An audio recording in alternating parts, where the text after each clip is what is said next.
We're glad you're all here with us this morning. Morning in New York City, late night in Manila, just before supper in South Africa, or wherever you're hailing from today. This is a special day focusing on Socialist Register 2022 together. Socialist Register is always a truly high quality publication. It's got very discerning editors who draw from thinkers and writers from around the world, and they truly shape solid volumes. In addition to the fact that monthly review is, for the first time after so many years, very excited to be putting together an event with our longtime friends at Socialist Register. This is an extra special event indeed. This volume is called New Polarizations, Old Contradictions, the Crisis of Centrism, and it was the last to be shaped in part by the late Leo Panitch. So today, in part in his honor, we have with us these three exceptional guests.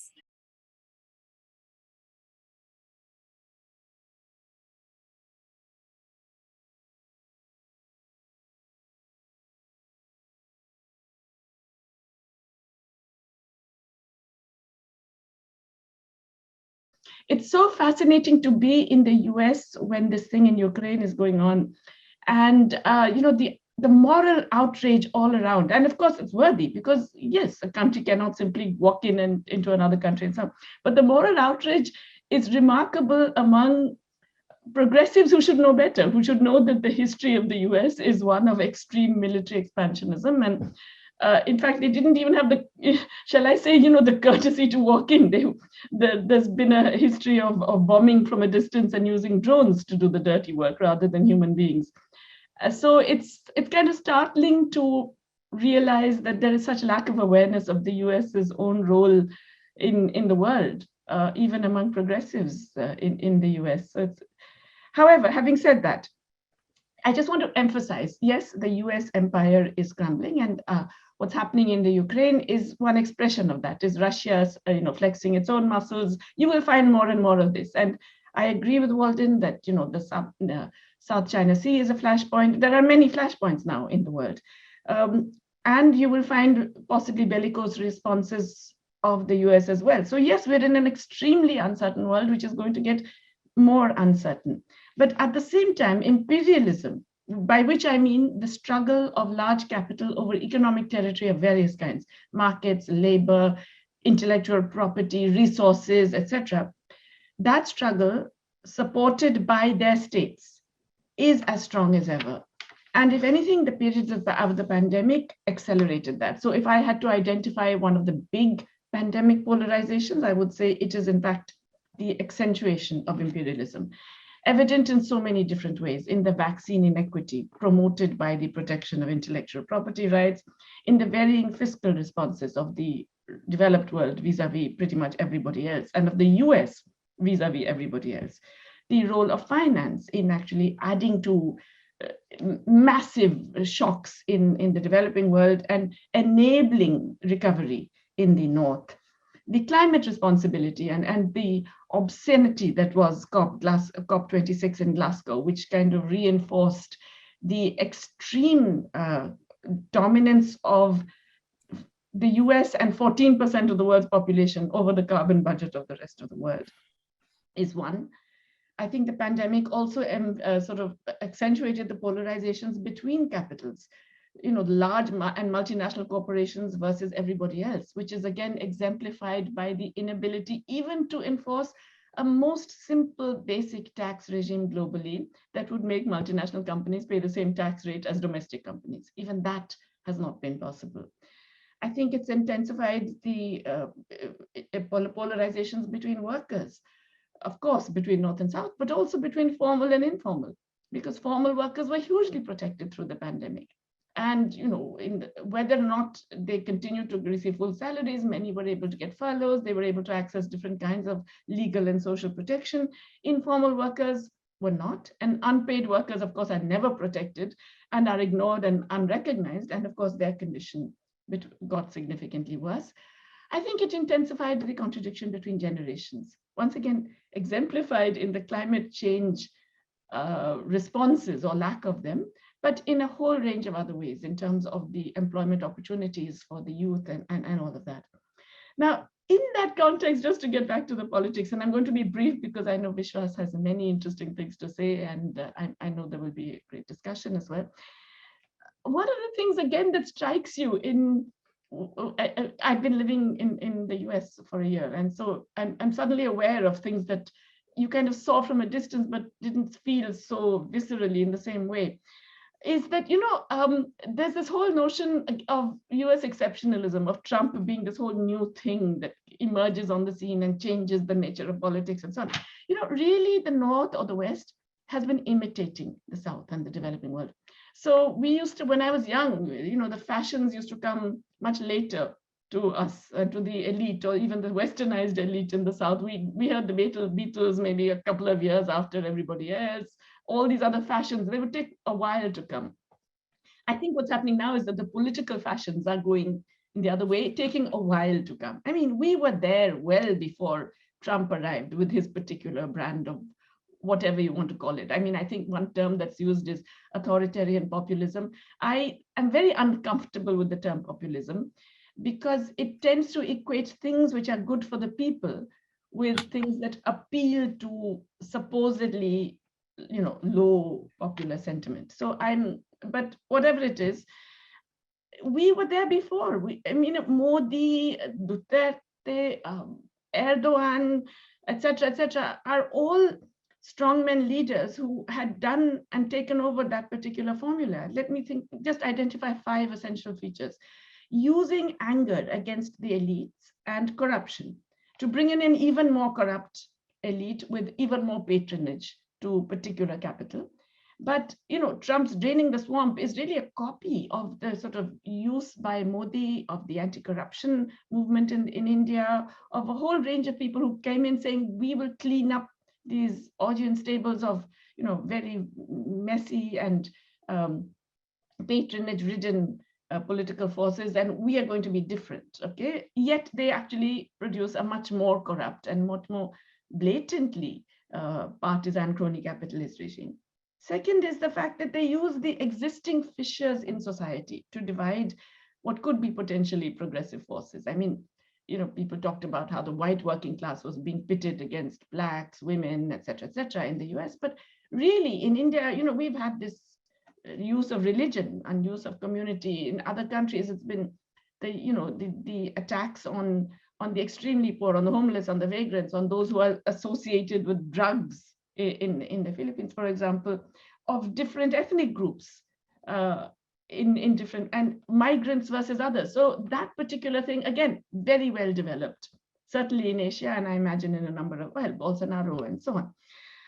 The manipulation of all media, not just the existing mainstream media, but particularly social media. And here again, we were there well before anybody in the US. We were able, our current leaders were able to harness all kinds of media, especially the new media, very, very effectively to create disinformation, but to create very highly polarized groups in which, there's no appeal to sort of objective facts or common sense or anything like that. The harking back to a supposed greatness, I mean, Trump's Make America Great Again is nothing compared to the use by, again, not just Modi, but a whole bunch of others of these authoritarian leaders of, this great, supposedly glorious past, which was really a past of an imaginary past, of course, but one that privileged a certain category of people, as opposed to the sort of messy reality of today. And of course, that category of people represents that fifth feature, which is that these are very deeply patriarchal, macho kinds of approaches to politics, to the economy, and they're violent. They're violent economically in that they destroy small, medium, micro enterprises, they destroy traditional activities. They are macho overtly in terms of the kinds of leaders they seek to produce. And they're deeply patriarchal in terms of assigning gender roles, especially to work, to labor in all its forms, and pushing back women into unpaid labor. The pandemic intensified these, of course. We are seeing now the geopolitical tensions emerging out of the contradictions that Walden mentioned, and which I've also just mentioned. in a sense, reinforce those. But I think what I would say as a kind of footnote to Walden's really impressive argument is that we are therefore entering a world which is definitely one of greater instability, greater potential conflict of all kinds. Is that better or worse for the rest of us? Those of us who are not US, China, etc. It's hard to say. It is definitely worse in the sense of greater geopolitical instability, war, violence of different kinds, and all of that uncertainty. But you look back in the larger sweep of history, and these periods of global instability have also been periods when it's possible to break out of divisions of labor that have been created for you in a way, and that then entrench you in architectures that do not enable you to diversify, grow, or even do things that would benefit your own population.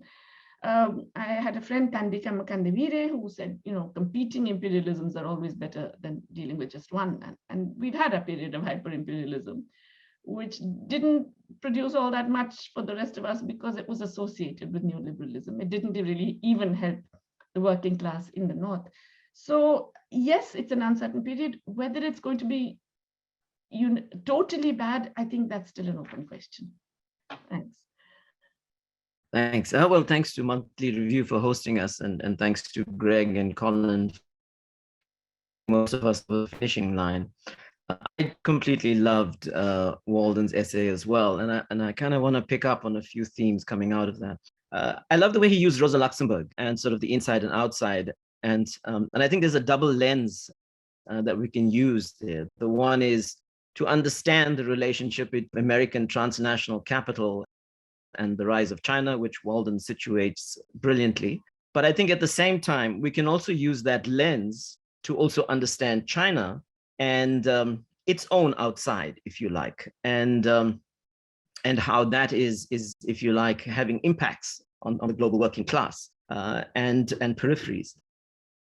So in that regard, this devil's bargain that Walden speaks about, the super exploitation of the Chinese working class, and of course, in that context, leading to offshoring and the hollowing out of manufacturing and so on in the US, and that kind of symbiotic dynamic, I don't think was just a US-China dynamic. I mean, I think as China has gone down its own path of accumulation and kind of adjusting and fitting into global capitalism, that is also ramified across, if you like, global class structures on our planet. I mean, social contracts between, in the context of the US, for example, the working class, capital, the state were also unhinged. You saw that across Western Europe. You saw that in the context of the global South. So there's something more that happened in the context of the relationship between China and transnational capital to the working class globally. And I just want to bring that into the conversation. I think the second important point is around sort of the peasant working class alliance in China. And that has been a kind of backbone and bedrock of the Chinese revolution and political project. And I hear what Walden is talking about in terms of, the legitimacy crisis during the Maoist period, etc. But in post-Mao and the kind of reforms, etc., that have been locked in and the kind of, accumulation processes, I think it'd be interesting for us to try and situate where is the peasant working class alliance in China today? And, was there a remaking of legitimacy? Because with the securitization of Chinese society, and Walden does allude to the kind of struggles at the base of that society, but was legitimacy reinstated in that context? And is that alliance still shaping Chinese society? The other point I just want to make is around the sort of US sort of crisis and where we are. I mean, I really think we must keep in perspective that the US has been through two hegemonic cycles post World War II, sort of the Pax Americana and sort of neoliberal governance. So it was able to remake itself over the past 50 years and come back. The 60s and 70s were deeply polarizing moments domestically inside the US. I'm not saying that the US is going to bounce back with a new cycle of hegemony. But I am saying that we need to keep that history in mind. At the same time, I think Walden's point about the kind of bipartisan consensus is a very, very important one. I mean, if you look at the military budget that was just passed early this year, about $753 billion agreed to by the sort of Republicans and Democrats. And again, China features very prominently in how they're thinking about military spend. The recent Indo-Pacific strategy that the White House has just put out, it doesn't mention China explicitly, but it's definitely it's there in the background, and it's clear that there's a recalibration going on in that regard. But the final point I just want to make is that I think that the US, the rise of China, also contributed to the kind of fourth great crisis of capitalism that we are living through. I mean, the COVID-19 sort of moment, conjunctural moment, is part of this fourth great crisis. And you know, we cannot reduce this just to the financial crisis. It is the kind of overshoot of 1 degree Celsius circa 2015. It's major shocks on our global food systems, which are worsening. It's the hollowing out of democracies and so on. Now, in this context, I think all the contenders, including China, and to some extent Russia, are implicated in this crisis. They've reproduced this global crisis of socio-ecological reproduction. And therefore, and here I think Jayati's point is very, very important. I mean, the way we think about imperialism today has to be very, very rigorous. We cannot have a shallow sort of anti-imperialism. I mean, because you know, NATO has been encroaching, which is the dominant narrative we have, it justifies Putin's response. I think the situation is much more complex. I think that Russia, together with China, want to kind of work the weaknesses of the US, taking us all into a very dangerous place, a world already in crisis, a civilizational crisis, but exacerbating that with their own ambitions and intentions. And it's clear that I think Russia wouldn't have pushed so hard in this moment if it didn't have China as an ally, even if you like a neutral ally. I mean, there's a whole set of relationships there, whether it's energy deals, whether it's the role of the Asian Development Bank that Walden referred to, whether it's trade relations and so on. But I do think that, you know, there's a moment for pause here to really think about this conjuncture and this crisis much more carefully. I mean, Walden, I want to throw it back. I mean, do you think the Chinese could get carried away passionately and take Taiwan in this moment? I wonder what your thoughts are. Thanks. Well, I really don't think at this point that China would make such a provocative move, given the fact that I think it realizes that this has implications not just for the Eastern Pacific, you know, I mean for the Western Pacific, and a whole set of relations with, you know, the different countries, Southeast Asia, South Korea, Japan, but for the whole world. You know, this would be something, you know, that would create problems of legitimacy for China globally, you know, and it has indeed been, you know, I mean, China has, and undersea has, you know, tried to, you know, especially during the Trump era. But I think that continues today, sees the ideological leadership, you know, from the United States, and Xi talked, you know, about, you know, the process of globalization. Trump had moved away from that, and that China was now the standard bearer of globalization, and he was very proud of that. And the Chinese brought up this idea of a new stage of globalization called connectivity, you know, that, you know, basically infrastructural connectivity. And how the Belt and Road Initiative, especially the Eurasian part of the Belt and Road Initiative, was very much central to that. So, but coming back to your question, so I would think, therefore, that given these considerations, but especially this idea of, being, being the leader, or the new emergent leader of globalization, that would very much suffer irretrievably from an overt move to try to take over Taiwan. I think China has basically reconciled itself to a longer process of in its relationship with Taiwan, and I don't think that there is anything regarding a sudden move that would change that sort of being reconciled to a longer process of integration of Taiwan.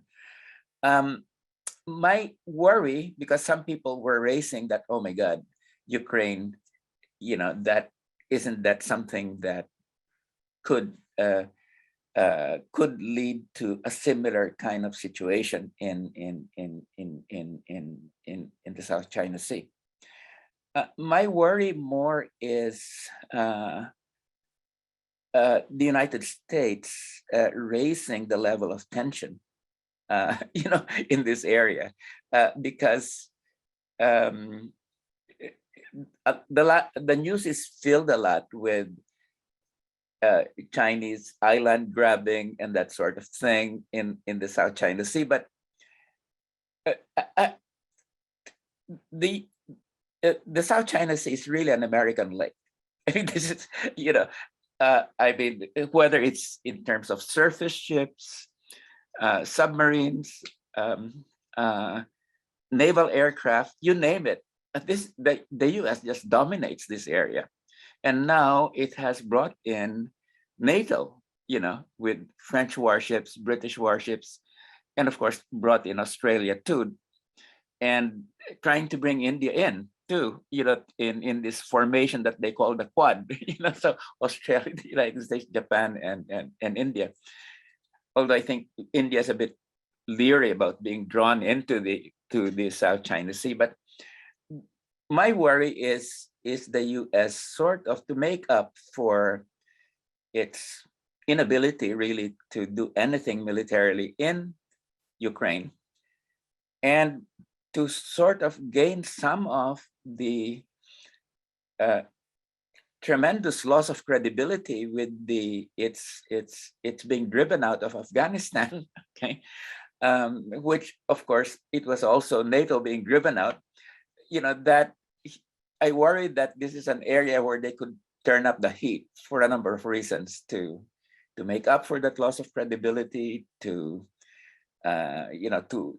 try to in fact assert that, hey, we are, you can't count us out, and to in fact to warn China, that that we have the capability of really moving decisively against you if we chose to.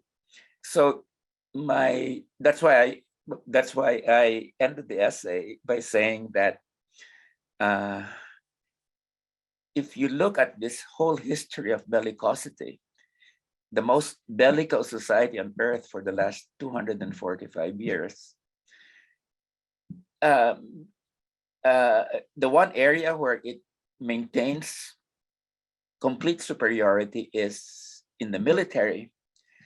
And, in all the other areas, you are suffering from, a decline.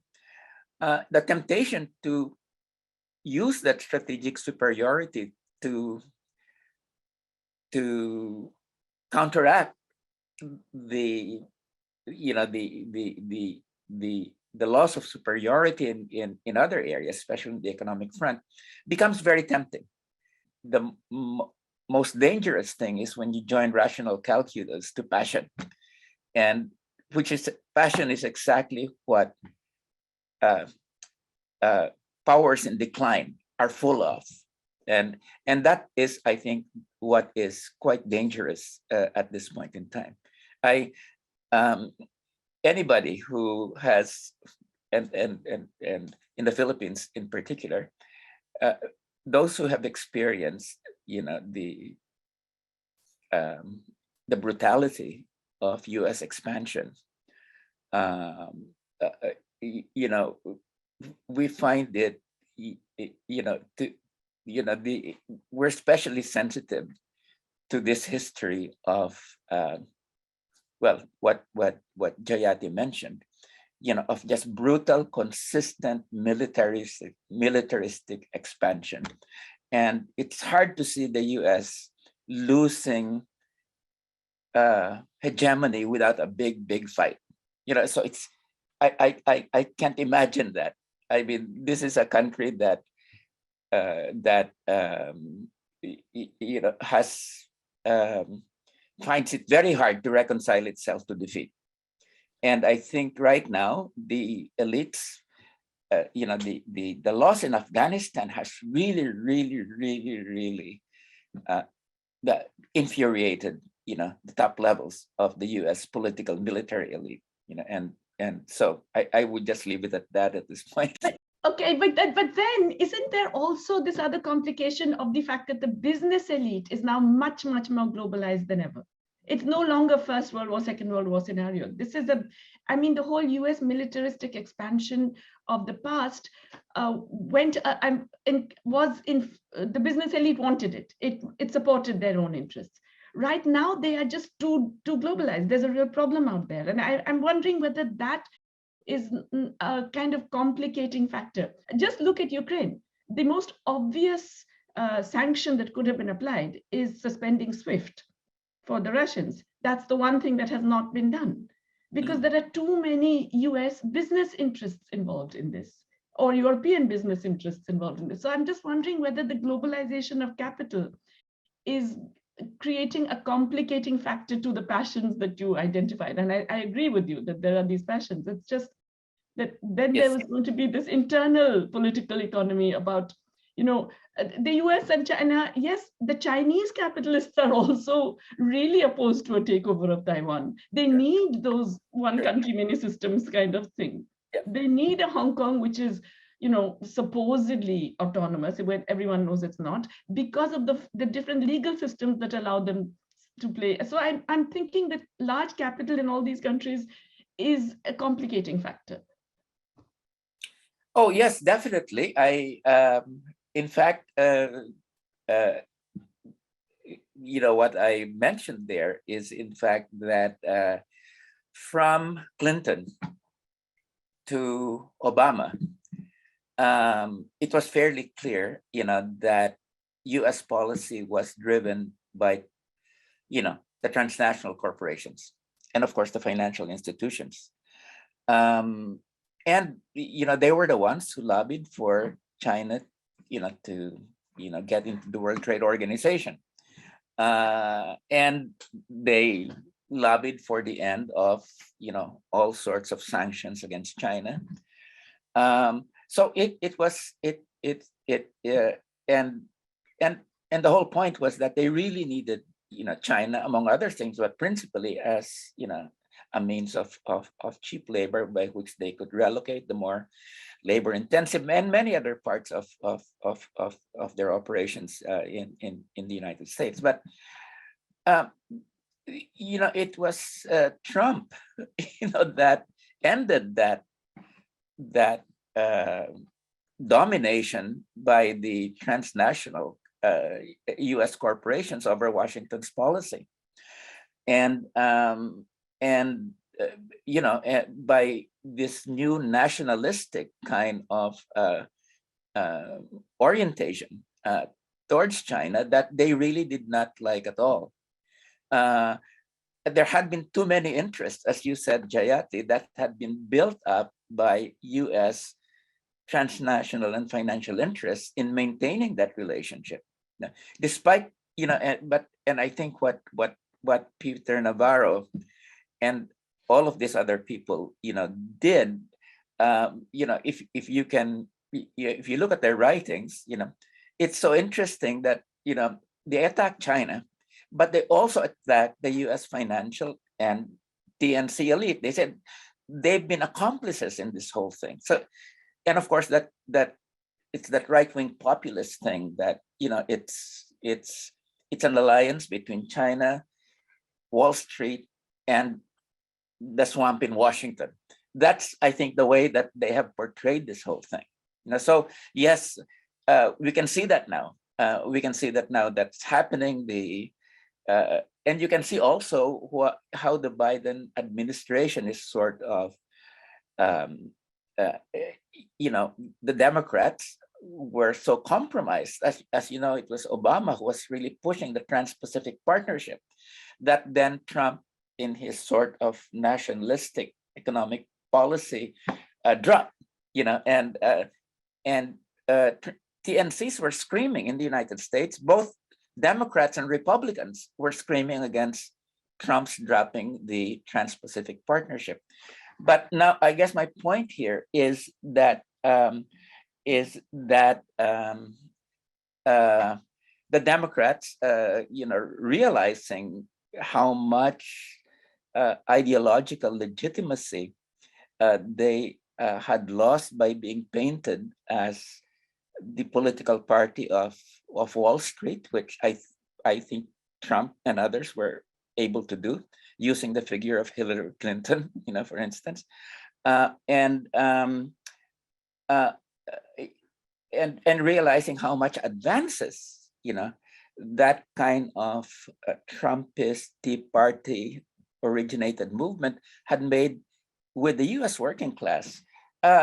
It's really interesting that the Trump's economic policies towards China, and the attack on China's state capitalism as a mode of capitalist production, and the trade war that he initiated, have not been dropped, but they've been adopted by the Biden administration. So I see that interesting that the Democrats have accommodated themselves to this sort of more nationalistic and bellicose kind of policy. Well, I would put it a little differently, Walden. I think that it's also big capital in the US that decided it was in its interest because China was getting too much technology dominance. This is not a war about trade, it's a war about technology. And that's where Biden has been completely in line with the things that Trump has done. That's because big capital in the US also doesn't want the Chinese companies to get the technology dominance. So I still think I don't know, what do you think, Vishwas? I still think big capital is playing a big role. Yeah, I mean, no, absolutely. But I don't think that we have a sort of consolidated transnational capitalist class. And I do think that there's still room. No, it's not consolidated, but they are national. No, sure. They are national. That's the point. They are national with transnational interests. Sure. And it's very interesting how that expresses itself in the US context. And, just to take it back a little bit, just after the end of the Cold War, Clinton's driven by finance capital. And it's interesting how the sort of unraveling of the Warsaw Pact and so on plays itself out. He offers a peace agreement to some of the countries in the former Eastern Bloc, and there's a kind of stepping stone approach towards integration. I mean, of course, then Bush comes to power with the sort of neoconservative project, deeply rooted in the military-industrial complex. And you see a hastening of the kind of expansion of NATO and so on. And I think those kinds of interests play themselves out in different ways.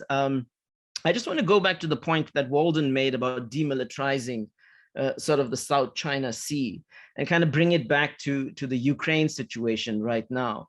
I mean, I think one of the factors and conditions feeding into what we're dealing with in sort of Europe today is the failure of the European project and the pan-European project, and its failure to actually embrace, if you like, Eastern Europe and consolidate that.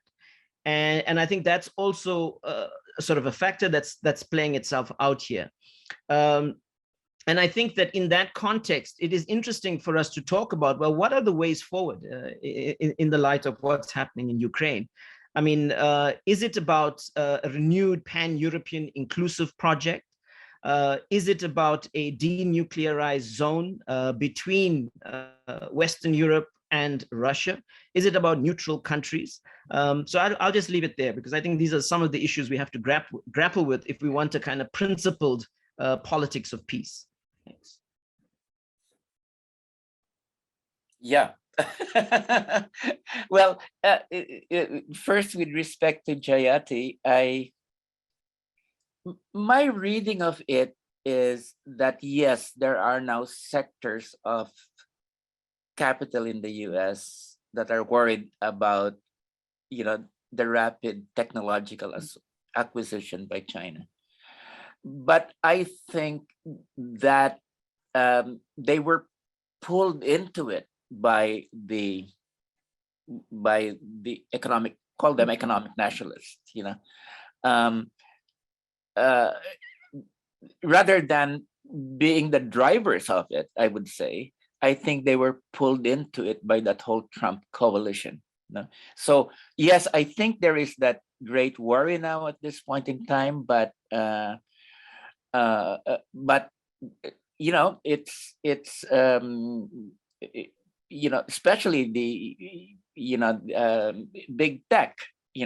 I think that 5G is the kind of, in a sense, at the watershed moment, right? Yes, but for a long time they were very, very much part of this whole TNC China alliance.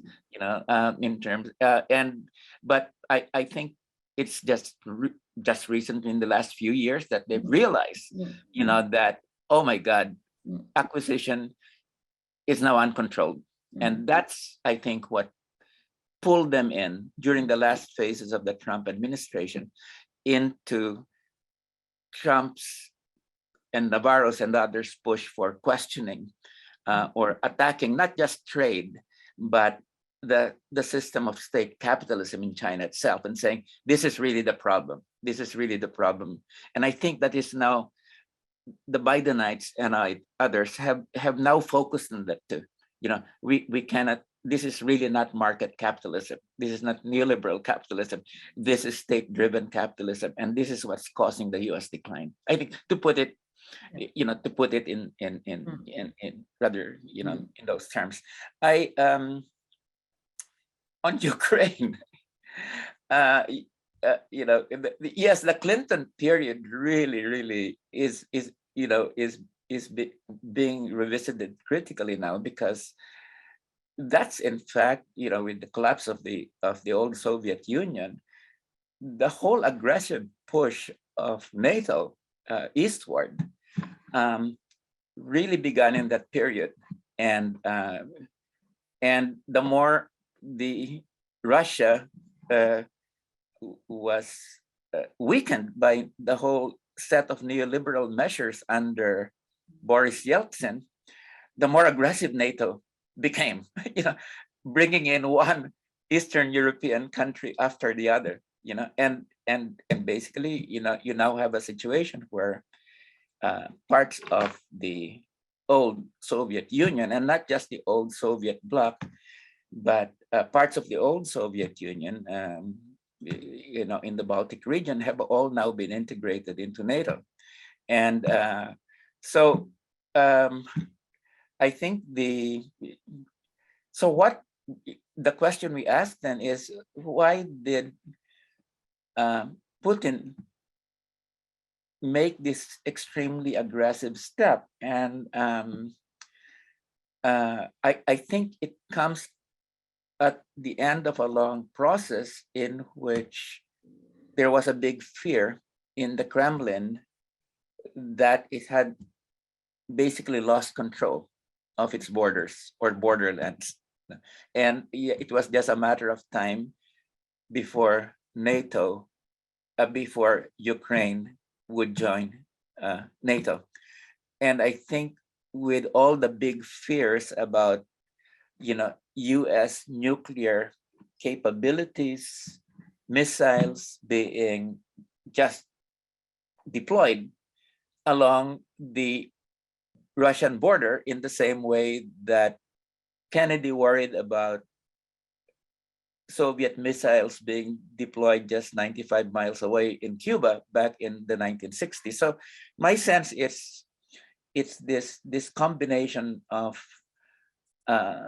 strategic fears, the big Russian minority in the border sections of the Ukraine, where you do have a very strong presence of Russian language speaking people. And then this old notion that, hey, we have to have some sort of neutral area separating the West from the Soviet Union, from Russia.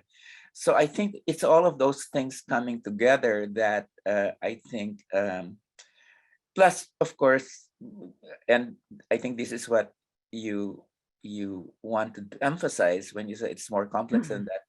But there is, in fact, also Putin's project of restoring the Russia as a great power, and that's also there. So it's my sense is that that's the whole mix that comes in to create this situation right now. My 10 cents worth, not being an expert on Eastern Europe or Ukraine. So I think there is some difference in how we think about this if we think about the U.S. situation as being absolute decline or relative decline, or the relative emergence or catch-up. And I think what your essay illustrates, Walden, is especially the end of the capacity for the U.S. to act simply unilaterally, even if it's still preeminent. And we're kind of in this place of kind of an unequal balance of forces without anything being able to be created new, in a sense. Both in some senses struggling to kind of find a way to restabilize the world economy and geopolitical relations at this point in time, with neoliberalism being very, very long in the tooth. I think the U.S., this has given the U.S. still a great capacity to block a lot of things. And which you could see particularly at the COP meetings. They can block, but they aren't able fully to create anything new. But they have maintained, particularly in military matters, a lot of longer term strategic capacities. Yes. And ability to build alliances over the longer term.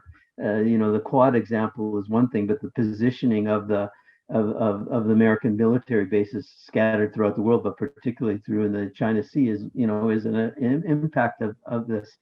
And I think even the intervention in the Ukraine is not something that wasn't, or those politics are something that's, our long-term and strategic build-up, from the color revolutions to, this kind of steady kind of building up of those alternative capacities in the Ukraine.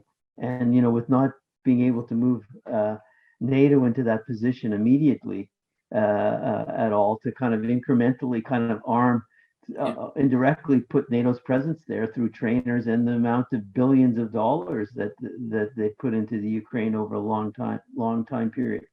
In a sense, in realist politics, all those measures with a country that's been attacked from the West several times since the mid-19th century. It's a kind of a constant poking in the eye, with the endless tally that's there of 30 million killed by those Western interventions.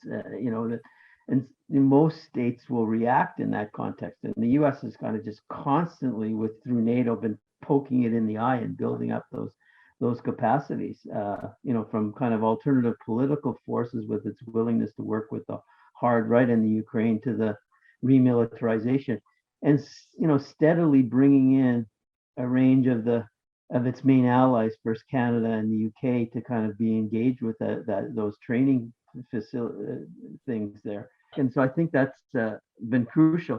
But I think the other thing that the long-term strategy here is also about keeping Germany in position in a way that it's not able to consolidate an alternative Europe that would kind of extend to Russia. and keep it in this Western alliance as a major force. And you had the SPD through Shorter and others kind of edging towards that orientation and kind of putting that blockage in place.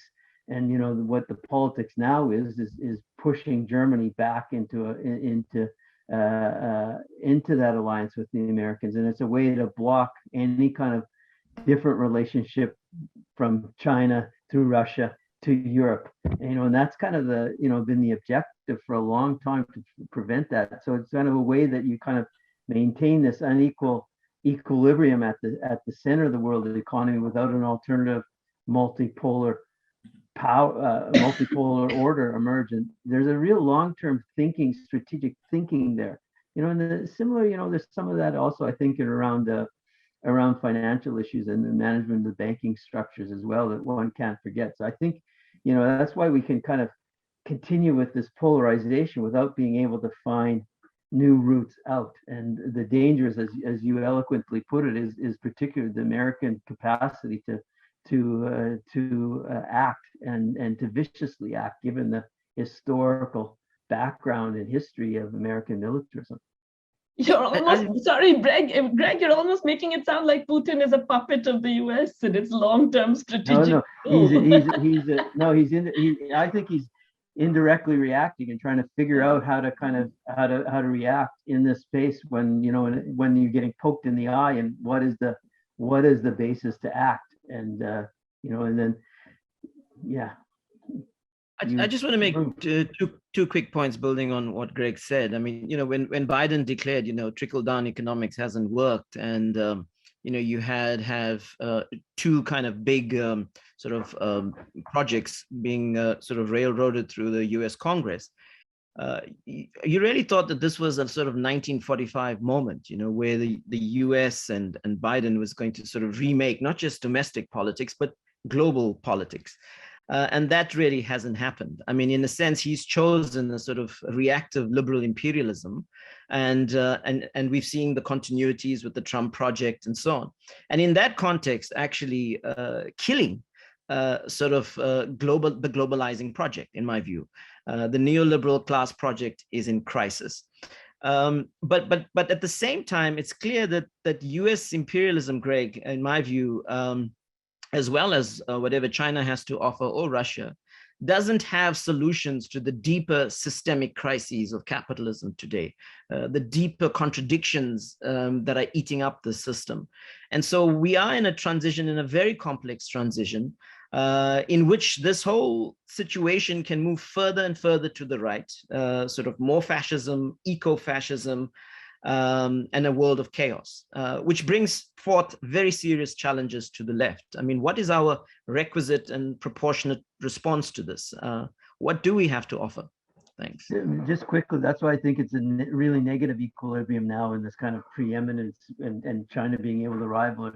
And the U.S., also has the advantage, somewhat like the authoritarian structures in China, but also its own form of kind of limited or post-democracy, is you have a working class that's extremely weak, and you have no political challenges in the U.S.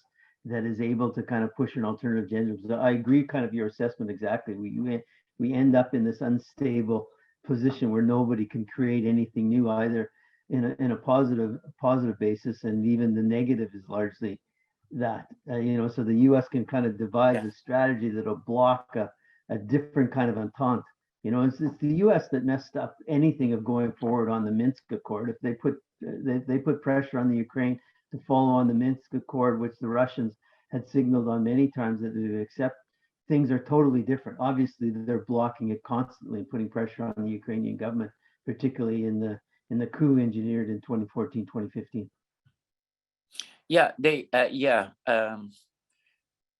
In just from your comments, the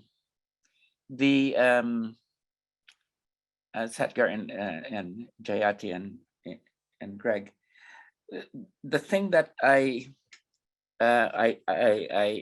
have become very sensitive to is the relationship between the maintenance of the empire and the domestic, whatever you call it, post-democracy or crisis in democracy, because I think probably Jayati will agree with me that, you know, there's practically, I have called it an informal civil war in the United States. And white supremacy is just taking over the majority population. And it's legitimate, it's seen as legitimate and this sort of thing. And that I think that has created a tremendous political crisis in the US, where the base of liberalism at this point is increasingly the non-white population. Okay, I mean, you have a situation where over the last few elections, close to 60% of white voters have consistently been Republican. And of course, when you look at the polls at this point in time, what is it? About 70% of Republicans do believe that the 2020 elections were stolen. Okay, so what I get, I mean, I just visit the U.S. once a year, but it's fairly clear that the polarization inside is getting to be quite extreme. And I think the relationship between that and the maintenance of the empire is something that I really would like to see more, because there could in fact be a negative synergy, in the sense that to make up for domestic tensions, you engage more and more in imperial efforts to be able to maintain some sort of domestic stability. Or it could also result in you get too much focus on the crisis and polarization within, that your foreign policy and your imperial policy becomes less and less coherent and weak. So that's why my sense is, I think this dynamics between empire maintenance and call it the class and racial struggle within is so central. I'm not quite made up my mind whether it distracts from empire building or it in fact accentuates empire building. So I mean, that's a big or empire maintenance, that's a big question mark in my mind at this point. So of course it always happens this way, right? That we're just getting going, things are getting really, really interesting. And now I'm going to ask everybody to just kind of offer some closing thoughts. I'm going to let actually Greg close out the entire thing, and I'll probably just wave goodbye. But Vishwas wanted to speak. I have a feeling that Jayati has things to say. Maybe Vishwas will go next, and then we'll go to Jayati and then Greg. Okay, great. I mean, I really don't think the US military and its might can handle the climate crisis. With all the sort of strategic thinking that's been done in the Pentagon, sort of the work done by people like Carl Clare. And so, I mean, no army can deal with what's coming, with climate disruptions, dislocations, etc. The US Imperium will not be able to govern the climate crisis. I mean, last year alone, there were 20 major shocks inside the United States, over $120 billion of if you like, climate damage. This is very real. This is very serious, and it's going to catch up with, and it's going to overwhelm, I believe, the dominant power structure. But it's in that context, we're also seeing a cycle of resistance coming out of this conjuncture of COVID-19 and so on. And new assertions of mass politics. The question is, where are we taking these? Are we going to now advance, if you like, new political projects? And I think that's the big debate. Thanks.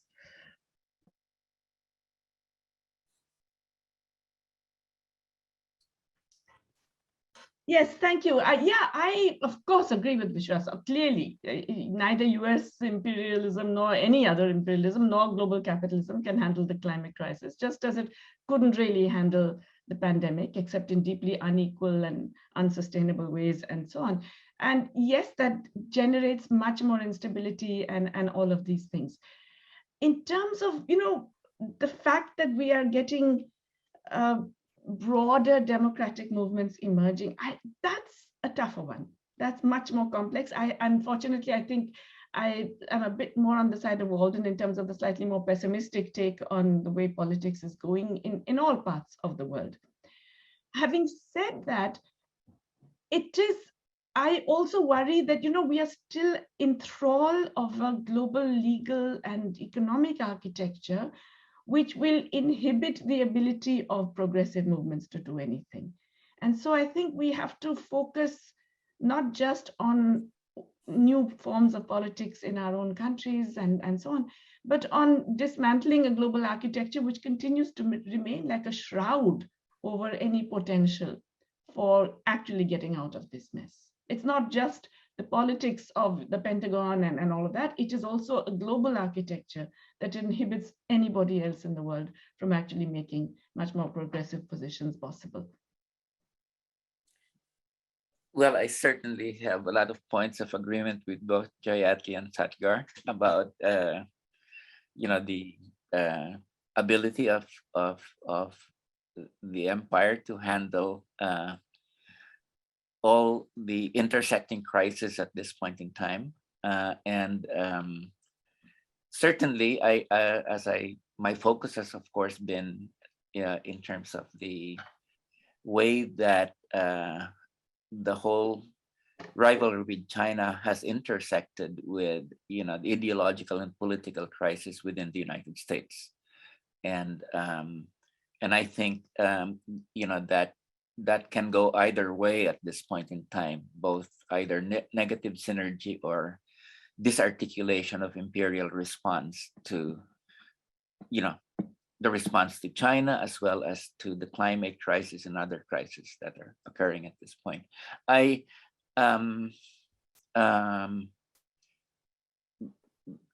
In some of my essays, I have been, and I think I have emphasized, because I think it's true, the initiative that's been enjoyed by the authoritarian or populist or fascist movements. You might as well call them fascist. But to say that we cannot count out the left. Sure, they have the initiative, but we can't count out the left. And I think the only way that we can really translate that into reality is really by engaging the political process, no matter how bleak it might be. Going back to Gramsci's old statement, pessimism of the intellect, optimism of the will. And well, that's the reason we decided that, we have here in the Philippines coming elections, and there is in fact a threat of Marcos coming back to power, that junior, together with the daughter of Duterte. So this would be the old fascism, the new fascism come together, and they could come to power as early as May. So a lot of people, including the left, a lot of people on the left here is, we have to do united front politics. We have no choice but to support a bourgeois figure, who represents what we call the yellow liberal period of from 1986 on, with all its failures. Basically, you guys shouldn't be running candidates because you're just splitting the opposition to this Marcos Duterte thing. And our response to that is that precisely this is the time to push a socialist agenda, because you really have to give people a new vision and incorporate them into building that new vision and that world. And if you just have a very defensive kind of posture of saying, let's just preserve traditional democratic rights, we're saying that that's precisely a losing strategy at this point. So it's going to be very interesting how things play out here in the Philippines between an aggressive promotion of a socialist movement and the idea that let's have a defensive position at this point in time. We won't know the results till around May 9, But one of the things that we are very confident about is that even if we don't win the elections, we have begun the process of building a new left here. And the response to it has been really quite good. We're behind in the surveys, but who knows? Hope springs eternal, and things happen, as they say.